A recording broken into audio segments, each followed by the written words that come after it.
On a lonely rural highway in northern New Hampshire, a couple reportedly has a close encounter with something not of this earth. Betty and Barney Hill believe they are being followed along Route 3 by what initially looks like a moving star. They stop the car and realize that the light is actually a disc-shaped craft. At 10:15 p.m., everything suddenly goes black. The Hills believe that at that moment, they were abducted. Betty and Barney Hill case stirred up a whole new range of interest in alien abductions. I'd seen several UFOs I'd been experimented on. Why would a guy in a small town start talking about his abduction experience unless he really, really believed it happened to him? People were taken aboard spacecraft by extraterrestrials. The stain has something to do with the abduction event. They were biologically related. Armed with brand new leads and physical evidence never before seen, the team examines the phenomenon of alien abduction. This is the key case with the best evidence in all the abduction scenarios around. And gets a first-hand exclusive look at a surgery to remove a supposed alien implant. I don't have any reason why that could be there. Which is then subjected to exhaustive laboratory analysis. We actually detected a radio frequency. The object is moving on its own. It's just freaky. Alien abductions, psychological phenomenon. We would like to think he's been abducted, but that this whole thing may be an amazing put-on. Or reality. Skeptics, you just don't know what you're talking about. The team from UFO Magazine opens case number 61203, Abductions.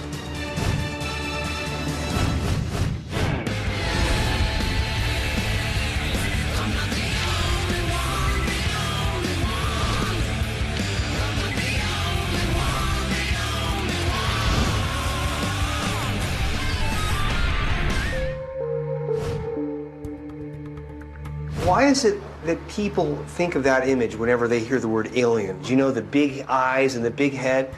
I mean, how do we even know what aliens really look like? That was an idealization of the image that Betty and Barney Hill first talked about when they drew that image after their abduction in 1961 in New Hampshire. And that began the whole ball of wax in the United States of America. When you look at the 1950s, that golden age of UFO contact, they all call themselves contactees. But in the Betty and Barney Hill case, contactees become abductees. September 19th, 1961. Betty and Barney Hill are returning from a vacation in Canada, driving south on Route 3 near Franconia Notch, New Hampshire. I kept driving and driving and driving. As they recount, around midnight, an abnormally bright star catches their eye. The Hills are puzzled at first. Saw it as it swung around to the rear of my car. And then became terrified. It is there, it's right above us, Betty. Look. They realize the light in the sky seems to be following them. I was hurrying to get away. What they first believed to be nothing more than a bright star becomes to Barney's eyes a hovering craft 80 feet wide with a double row of windows. And I made a turn. The disc reportedly follows them, flying directly over the car. And I don't know why I had to make that turn. And I was lost. And suddenly, all the Hills remember next is continuing their drive south on Route 3. To their astonishment, they've somehow lost hours of time. Even though they consciously remembered aspects of the entire incident, they didn't remember what happened in the missing time they experienced between the time they saw the spaceship and the time they were in their car driving back to their house. As will later be recounted in the best-selling book Interrupted Journey, which introduced the Hills case to the world. Under hypnosis, they both reportedly remembered struggling against small figures or humanoids. They assert that the aliens appeared to regard the Hills as laboratory specimens. One of the most important aspects of the Hills case is their claim that their abduction left behind physical evidence. Guys, if you can get up to New Hampshire, we could reopen this case, and if you can get any evidence out of it, I know just the laboratories to analyze it. All of you do your respective jobs. Let's pack our bags and get off to New Hampshire.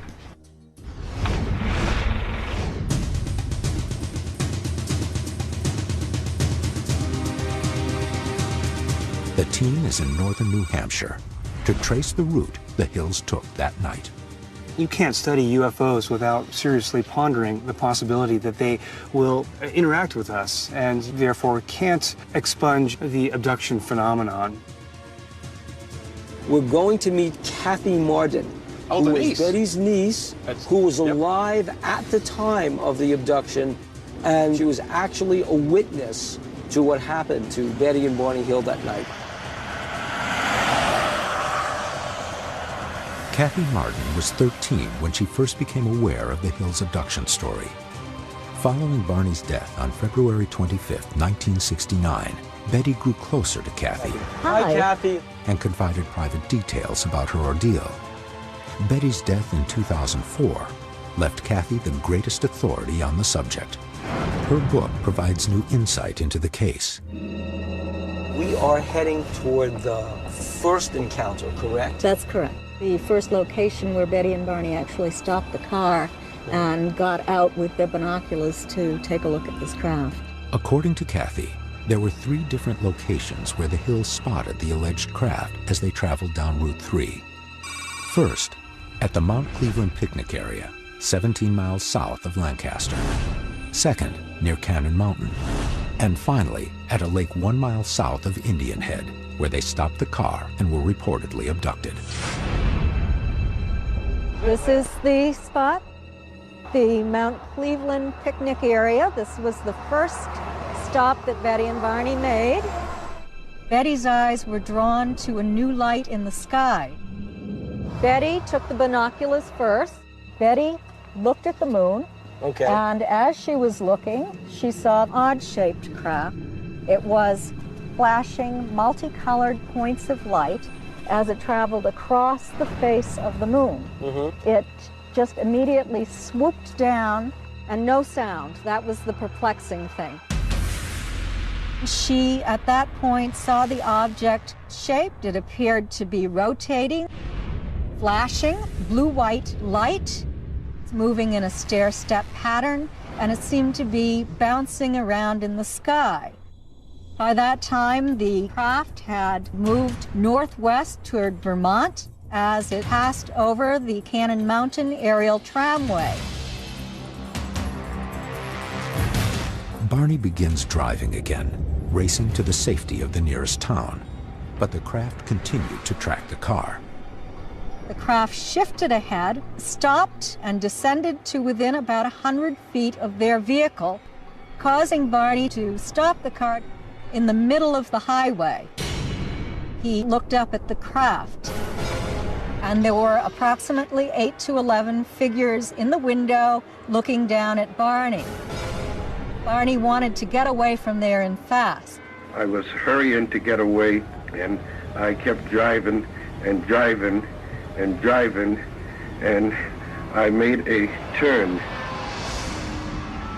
Barney made a left-hand turn onto a dirt road. But there were about 6 to 8 men in the road, and they were confused. What are these men doing in the road? They really had no idea until the men divided into 2 groups and started to approach the car that they weren't human. It is here that things took a violent turn. The men opened the door and took her out. They dragged Barney through the woods to where this craft was waiting. The Hills' alleged abduction site was nothing but open countryside and forest in 1961. This was the key moment in which they seem to have crossed from frightened travelers along a dark road at night to actual abductees and subjects of creatures from another planet. They were brought here from the road. That's correct. And then taken aboard the ship here. Under hypnosis, they both revealed that they were taken up a ramp. Betty engaged in a struggle with these men, and this is where her dress was torn. Betty was taken on board the craft. Barney was taken to a room ahead of her.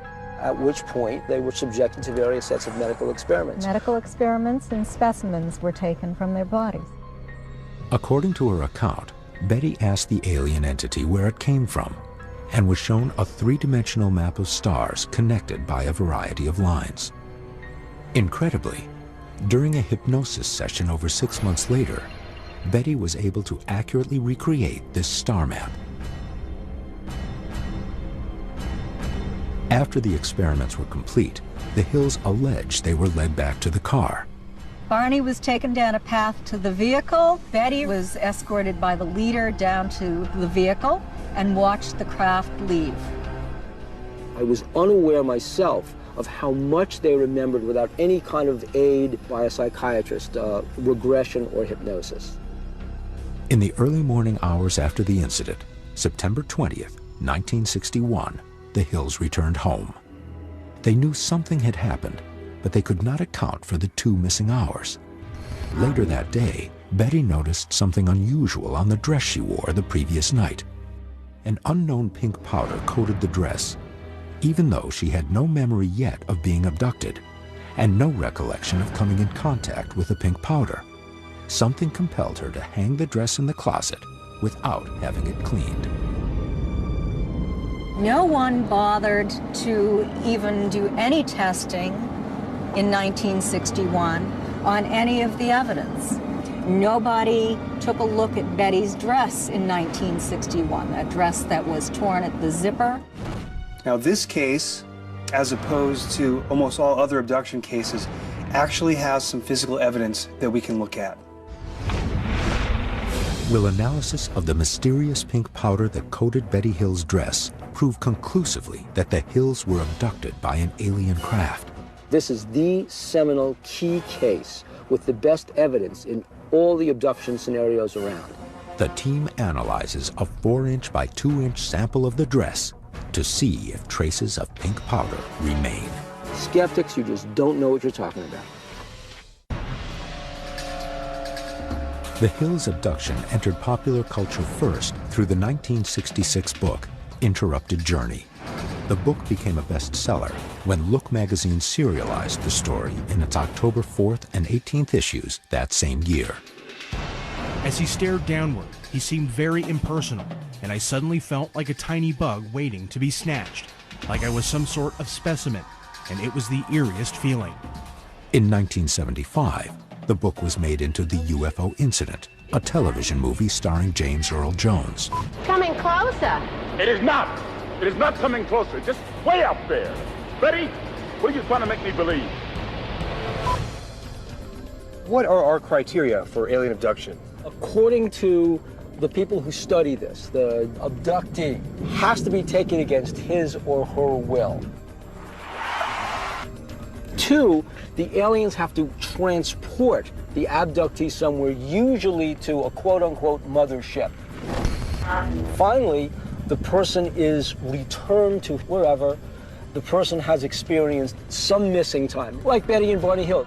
To me, the problem is you get various people making these claims that they've been abducted, and the media tends to pick up on these things. And then it publishes this, which sort of propagates the myth of what the little green men should look like and what the saucers should look like. People read that, and people have their own experiences, and they tend to fit it to that, and it seems to be kind of a vicious cycle that propagates the myth. Although thousands of UFO abductions have been reported, the vast majority of cases have been dismissed as bogus. But the Betty and Barney Hill case has, to this day, remained an open mystery. According to the team, there is something quite different about this case. Real physical evidence was left behind. There were highly polished spots on the trunk of the vehicle. There were large shiny spots on the trunk of the car. About the size of silver dollars. Fortunately, we also had a neighbor who was a physicist, and he recommended that Betty take a compass out around the car to see how the needle of the compass would react. Just got the compass anywhere near them. The compass kept just spinning around and around and around. You would place the compass anywhere other than on the spots. It would just flop down. Betty Hill's story is that there was some sort of physical scuffle during the course of the episode. So then you ask the question, well, what does the dress look like? The dress is physically damaged. The zipper is torn off. Some of the fabric is actually dislocated. There are contaminants on the fabric, stains all over. If extraterrestrials left something on her fabric, would that still show up? It's been 40 years, so there will be a certain amount of deterioration or decay of any samples that are on there. The substance involved is a powdery pink substance on Betty's dress. What could it be? Is it an actual substance excreted by an alien? Or was it something that was on the ship that she rubbed against? Could be proteins or enzymes. And how would you know if something is extraterrestrial? We're just looking for anomalies. Betty Hill's niece has agreed to turn over 2 samples of the dress to the team for testing, a control sample and a contaminated sample. Dr. Ted Ackworth brings the samples to Phyllis Budinger, a highly respected chemical analyst with decades of experience with British Petroleum. She analyzes the dress, looking for any trace of the mysterious pink powder and any other anomalies in the fabric. What do we have here? A clipping from the left sleeve of Betty's dress, and this is the control. It retains the original color of the dress. The hypothesis is that the stain is something to do with the abduction event. Yes, the dress material was stained. There's very, very little of this material on the control sample. So this tells me that whatever's on there came from an external source. It absolutely did not come from Betty. Potentially having some sort of residual material or... It might be. First, she looked at it under a microscope to get a high magnification view of it. You're going to see that compared to the control, the stain swab has a less ordered weave, and there's more spaces between the knit rows. Mm-hmm. Yeah, I see the greater spacing between the knit rows. Yeah, on and the contaminated if you sample. look closely, it's been disturbed. Through microscopic analysis, Phyllis has detected areas of unusual strain and distress in the fabric of Betty's dress. The fabric clearly is mechanically dislocated compared to the control sample. Everything that I see is consistent with an explanation of there being a physical struggle between the wearer of the dress and someone else. Could this be evidence of Betty Hill's claim that she struggled against the alleged abductors in her attempt to escape? Why don't we move on to the spectroscopic analysis? That sounded pretty interesting too. Infrared is a very, very powerful technique. It's used for molecular structure identification. Each infrared spectrum of a molecule is unique. In spectrum analysis, a beam of infrared light goes through each molecule and produces a unique wavelength that acts like a chemical fingerprint.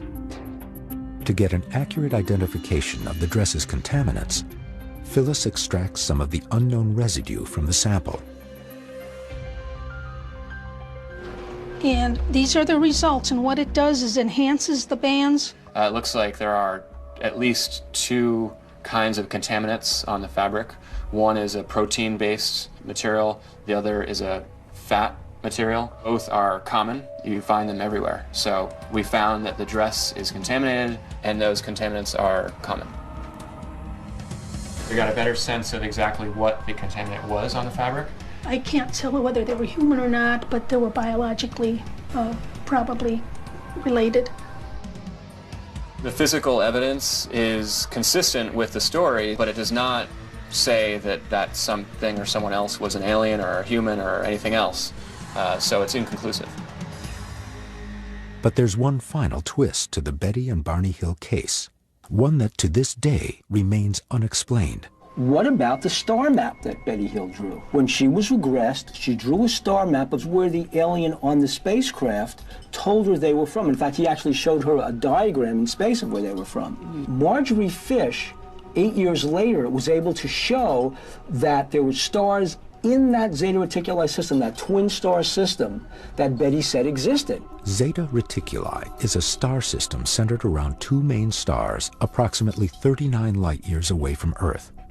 Astronomers did not map this system until 1972. While Betty Hill's star map from the late 60s closely matched the newly mapped star cluster, Betty's diagram showed 3 stars too many. The map didn't even match. But in 1972, when we had the technology to see that sector of space, what did we find out? The exact same 3 stars that Betty Hill said were there, and it became an exact match. Really? How could Betty Hill have identified the exact location of that star system and the exact configuration of those stars. She identified it, she drew it, she diagrammed it before we even had the technology. Since Betty Hill reported being abducted and subjected to an invasive medical examination, thousands more have reported undergoing the same ordeal. But a new twist to the abduction phenomenon has been uncovered in recent years. Abductees around the world have been discovering alien devices implanted in their bodies. This may be actual video of an alien implant inside a human body. The object is moving on its own. It's just freaky. Disturbing and invasive medical procedures have always been associated with reports of alien abduction. But in recent years, dozens of abductees have come forward with something else. They have told UFO researchers that their abduction memories have been followed by the discovery of unknown objects embedded in their flesh. The team interviews Tim Cullen of Yuma, Colorado. Colorado has long been a hotbed of UFO activity, according to researchers. On August 27, 1995, 21 witnesses in 13 locations around central Colorado reportedly see a massive cigar-shaped object performing incredible maneuvers. These sightings continue over the next 48 hours, making it one of the most important mass sightings in recent U.S. history. One witness actually captured this object on tape. Thank you. Tim has had several close sightings of a UFO and subsequently discovered a strange object implanted in his body. It began in May of 1978. I was coming home from Denver with my wife, and we were coming up Highway 59, and a UFO came down in front of us on the road. It was about 100 foot long, 20 foot wide, 10 foot high. Tim spotted the object on Highway 59, 12 miles outside of Yuma. The craft moved out here into this pasture, and I think it landed approximately out here in this area right here. And all of a sudden, just two lights come on, one right above the other, real bright. And it seemed like we sat there 4 or 5 minutes. And turned back to my wife and said, well, we might as well go to town. Then 4 years later, I found this piece of metal in my arm. There is no wound that would mark a point of entry, and Cullen had MRI scans prior to the UFO sighting, which proved that there was no metal in his arm at that time. So here it is. Here's the object. Looks like a couple of inches up from your wrist. The team consults with Dr. Roger Lear, a California-based surgeon. Dr. Lear has facilitated the removal of over a dozen objects from individuals who claim they had alien implants. Most of those alleged implants were never tested. Of those that were, all were found to be either of earthly origin or the tests were inconclusive. Is there any way this could be just a biological secretion of some sort, some deposit, a fatty Absolutely deposit? not, because the metals that are in this object are not secreted by the body. They're all foreign to the body. And you would say that if an object that size entered externally, there'd be a discernible entry wound. There's going to be some portal of entry. And we looked at his arm, there was no scar whatsoever. Yeah. Okay. Well, what I think is I'm getting a professional opinion of a medical doctor who's telling me that this is an anomalous object and that he's had 3 labs look at it, and all 3 of the labs said that this is a very unusual object.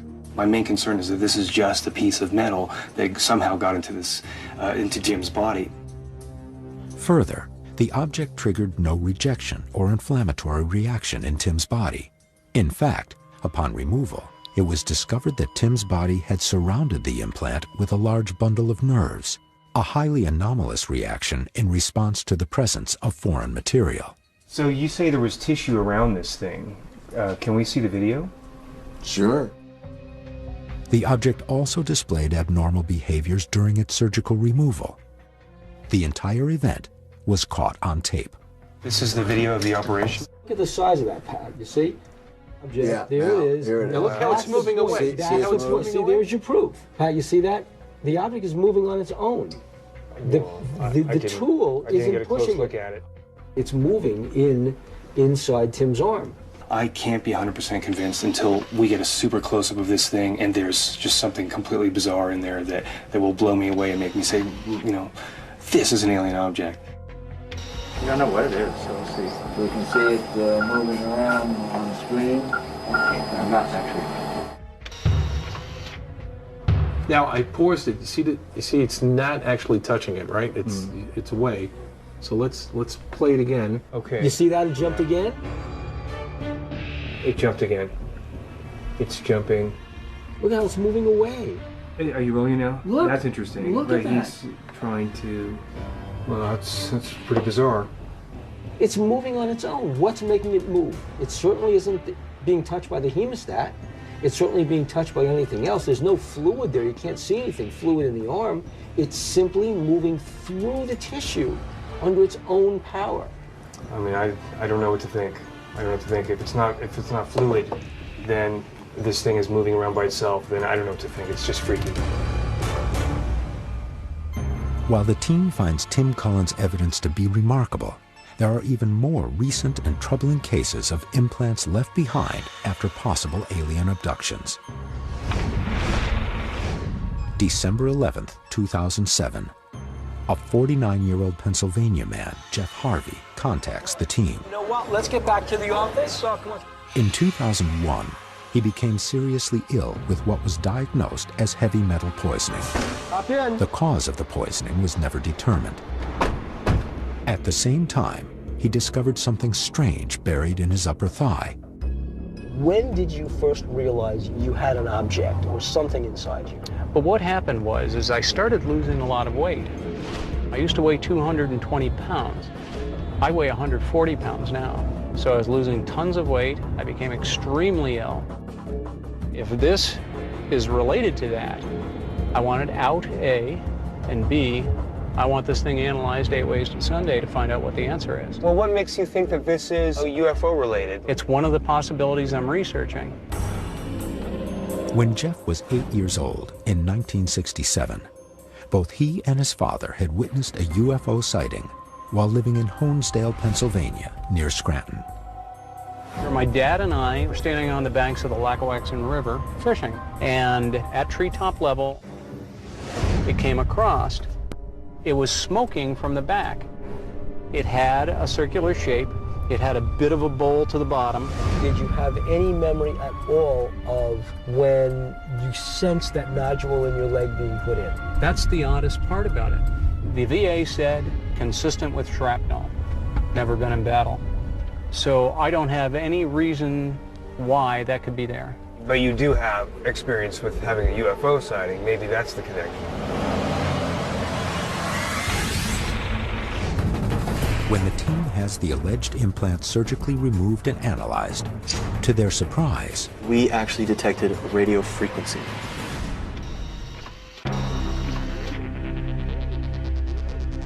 the team takes Jeff to Dr. Lear's medical examination room in Thousand Oaks, California, for pre-surgery testing on the alleged alien implant. Look for some radioactivity, electromagnetic fields, and things of that nature. So come on right on in. Very good.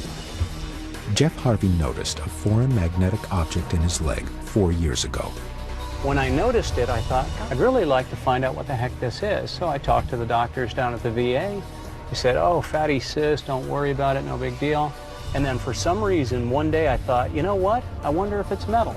So I stuck a magnet on it, and it pulled right up out of the skin, and I said, all right, hold on. There's no fatty cyst that's magnetic. Jeff, come on in.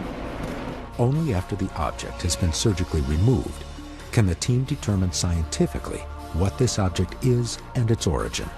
That's the main bone, and then here is your object. The unknown object feels like a small pellet, slightly bigger than a BB, buried 3 to 4 millimeters under the skin of Jeff's upper right thigh.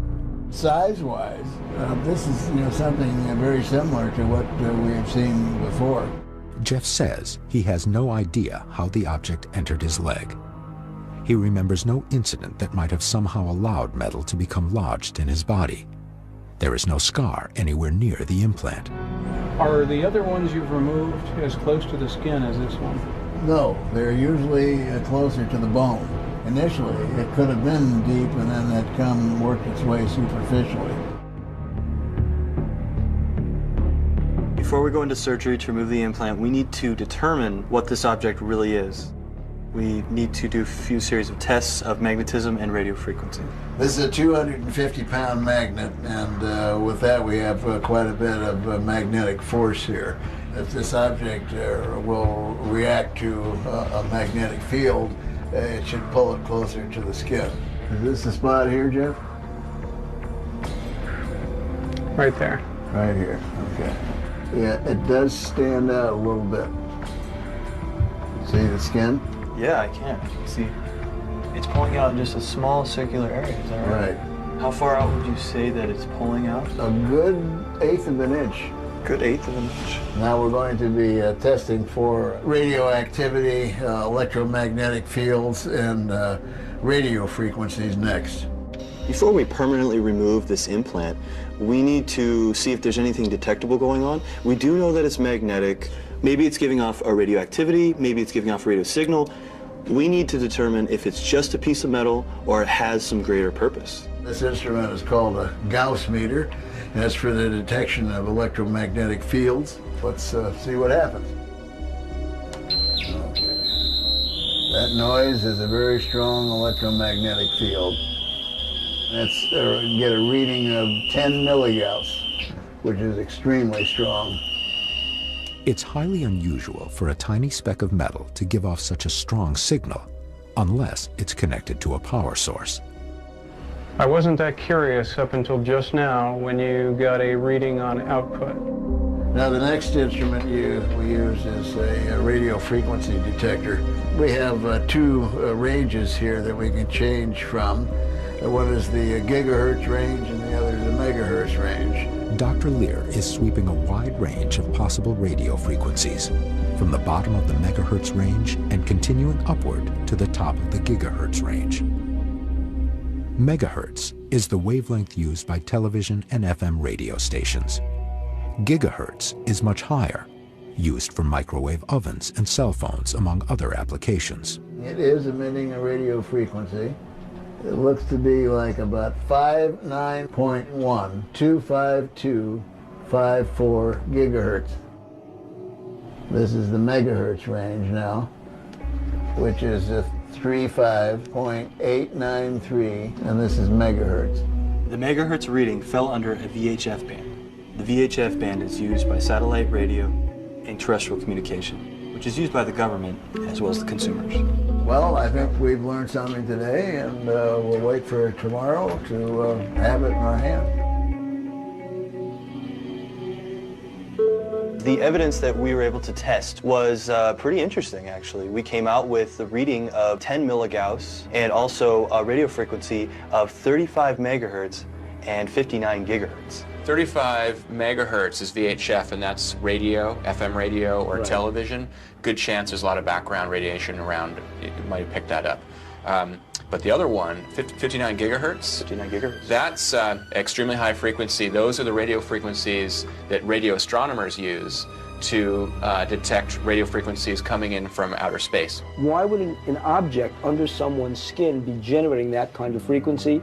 One is that the thing is sending a signal at a frequency that does travel pretty far. Two is that it's kind of also a homing beacon. These readings are not particularly magnitude-wise very powerful, so it could be just part of the ambient environment in space where you took your readings. It's basically it's pretty inconclusive until we can get that implant out and do some further testing. So here we are, Jeff, at the surgical suite. The systems are all ready. The surgical suite is ready to go, and I'm looking forward to seeing what we pull out. Before the operation, the medical team extracts blood from Jeff, so the object can be stored in the same fluid it was once immersed in. Okay, you're all set. All right, thank you. Okay. Actually, the first part, I want everyone to back up a little because I really have to find this thing. Dr. John Matriciano, a general surgeon practicing in Thousand Oaks, California, is conducting the operation. There we see it. There we go. Finally. Now I'm going to use the local anesthesia. And we're going right to this spot we marked before. So we're going in So I'll make a little nick with the skin.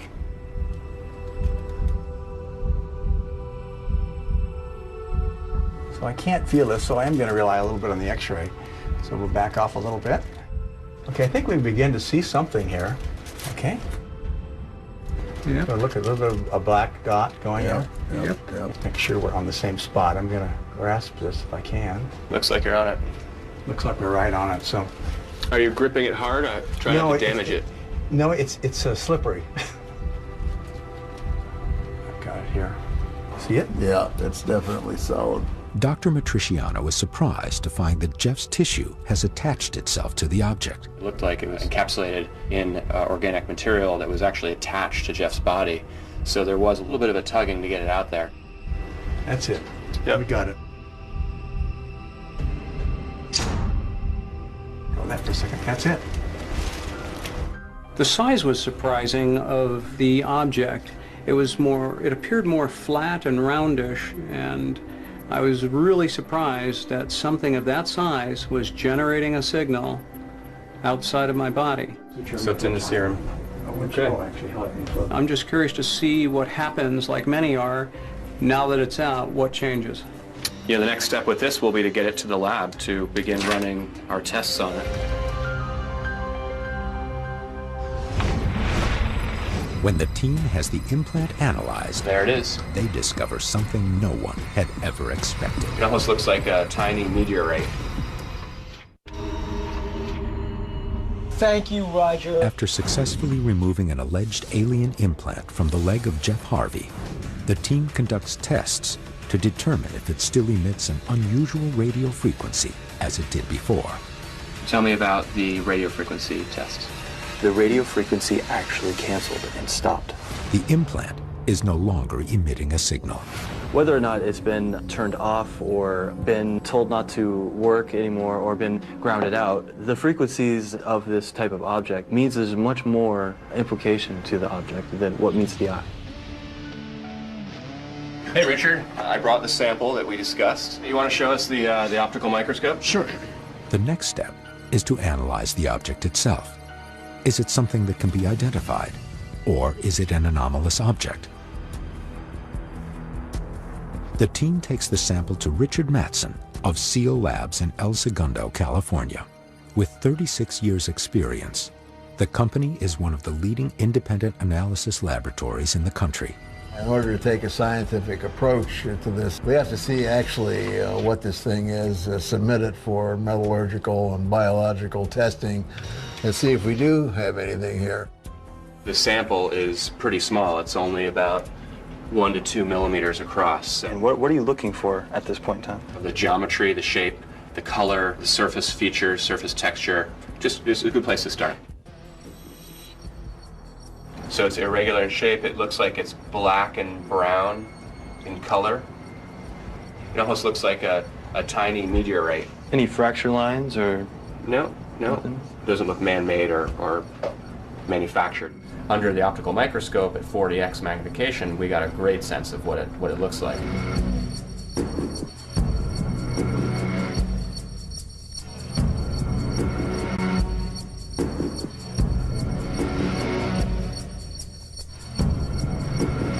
The object has two distinct areas, a light inner layer and a dark outer shell. I do look at the outside surface, and it did appear to be blackened or charred, if you want to say. You could be looking at rust. Yeah, it's true. Oxidation. Yeah. But a closer look reveals a third area, an unusual protrusion on the object. It appears to be something that's dried, gel-like. That we're calling the fin, because it kind of looks like a fin coming off the side. And I'm very curious to know, what's this made of? So this is a scanning electron microscope. Right here we have an electron source which shoots electrons down vertically at the sample. We can scan the sample in X and Y. We can get X-ray diffraction, which will give us the information about the elements that are in the sample. It's a nice piece of equipment. Yeah, it is. There it is. Can we get the X-ray off of this sort of fin-like material? Sure. I think we see here that it's not actually a material that's protruding from within the sample. It's actually something attached. Right. The spectra of that material, it's organic. So for some reason here, we've got a piece of the human body that's attached itself to the exterior surface of the sample. So this is really interesting because the human body has two kinds of reactions to a foreign object. One was the more extreme case where it would encapsulate it in pus and transport it out. And the second one was where it would just encase it and have a minor inflammatory reaction. It seems here that some material from the human body has actually attached itself to the sample, which to me doesn't seem like either of those cases that Dr. Laird described. Usually it would reject it, but in this case it's actually embracing it. Yeah, it's attached itself. Very interesting. Does it look like it's attached to the sample in any unusual way? To me, it doesn't. The team continues to analyze the object for other anomalies. We're getting a good sense here of what the elements are within this edge. I see iron, oxygen, and carbon, and then sulfur. As you can see, the highest peak is carbon. The carbon and the oxygen he thought were contaminants. All of these would be found in body fluids, for example. But if we remove those, we're left with iron. Iron. So it looks like it's probably iron. Right. So we've just panned over to a third area of the sample, right? Where we thought it had that black coloration. There are our peaks. Wow. They're coming up very similar. So the phosphorus is, there's more phosphorus in this area. For now, I'm really not seeing anything too unusual. Basically, we have a small piece, about 1 to 2 millimeters in diameter, made of iron. In fact, it is medically possible for foreign objects to migrate inside the body and emerge at points far from where they entered, sometimes years later. My job as a scientist is just to look at the data and see if there's anything unusual, and in this case, there really isn't anything yet that has surprised us. My job is to rain on their parade, and I'm afraid I'm going to have to do that again. Ted believes this implant is an iron pellet and that its emergence is a natural occurrence. We could debate this case all night long and debate this case forever if we want to, but the fact is there was a traumatic event in his life. You took it to the lab, you ran your tests, and we found out that at least one test was very, very strange, that there was actual human tissue, protein, growing from within a fracture in the object itself. You know, I know it was pretty exciting to have an opportunity to surgically remove what we thought might be some sort of foreign object or alien implant. As far as I can tell, after all of our scientific tests of it, it just looks like simply a small fragment of oxidized iron. What about the tissue growing out of the metal? We just don't have that technology here on Earth, so therefore I say this is beyond our technology. It's quite possibly alien. We've taken technology and applied it to ufology. Rarely is that done in this field.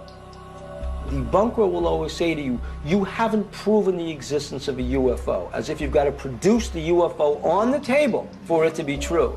But on the other hand, the ufologist will say, well, you haven't disproven the UFO. Show me something that says this is anything but a UFO. And you know what? We have not found one thing to disprove that there's an extraterrestrial presence affecting us on planet Earth, interfering with our lives, and traveling through our skies.